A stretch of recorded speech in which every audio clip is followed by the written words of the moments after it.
This and more with Democratic Congresswoman Jackie Speier of California. She is a member of the House Intelligence Committee. Good morning, Congresswoman. Good morning, Alisyn. So those two messages are contradictory.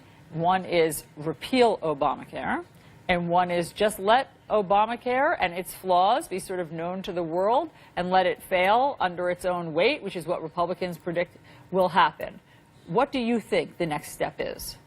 Well, the Republican playbook has been all about sabotaging the Affordable Care Act. For 65 times in the House, they pushed a vote to repeal, and replace was the line they were using. Now we know that the majority of Americans support the Affordable Care Act, and every effort by the Republicans to redefine it has failed. And I think it's time for the Republicans and the Democrats to come together and fix the Affordable Care Act.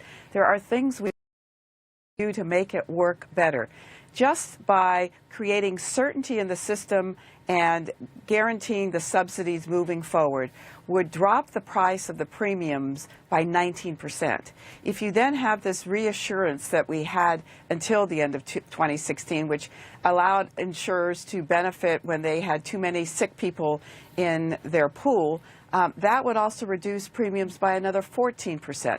And there's many more things we can do in terms of bringing the cost of prescription drugs down and looking at abuses where you have upcoding going on in hospitals. Yeah. All those things should take place. Yeah. Well, listen, Senator John McCain agrees with you. He put out a statement as he recovers in the hospital from his surgery that he also thinks that Democrats should be involved. But I don't have to tell you, bipartisanship is not in abundance right now on Capitol Hill. So is the onus now on the Democrats to fix Obamacare?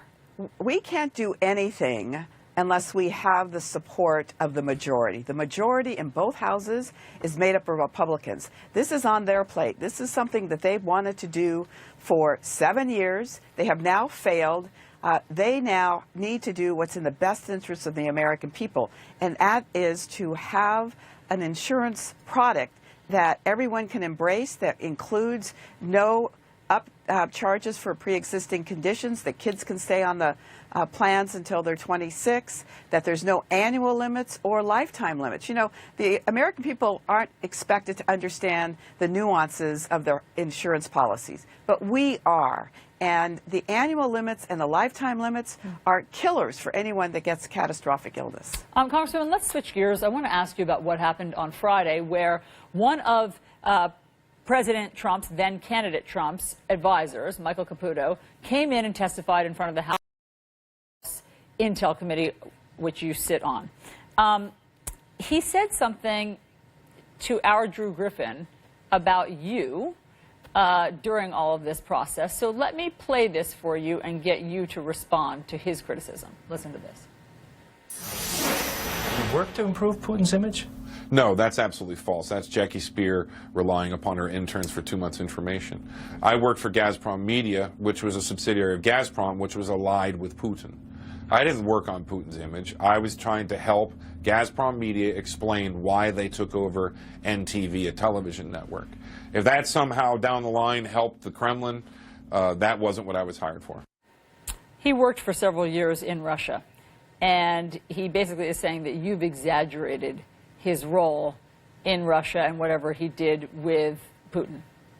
Well, let's remember that Michael Caputo has made his entire professional career about being a spin doctor.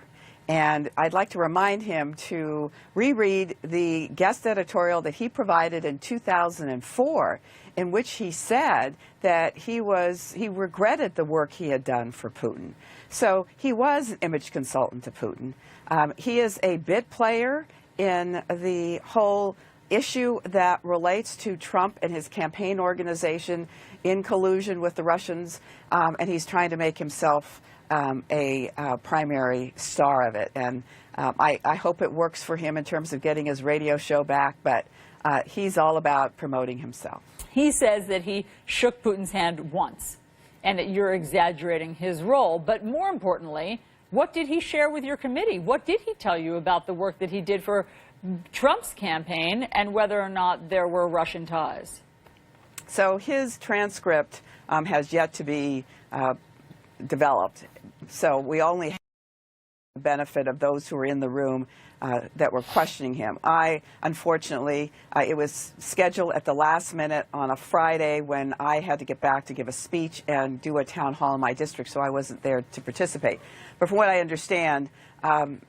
Caputo has a number of questions that he's going to have to answer because it appears that he may have actually lied. One of your colleagues said it was the most fascinating 3 hours he'd ever experienced in his 5 years in the House of Representatives. So clearly something happened inside that closed-door meeting, and we will look forward to finding out very quickly. How is your work on the House Intel coming along? When will you all be able to reach some conclusions?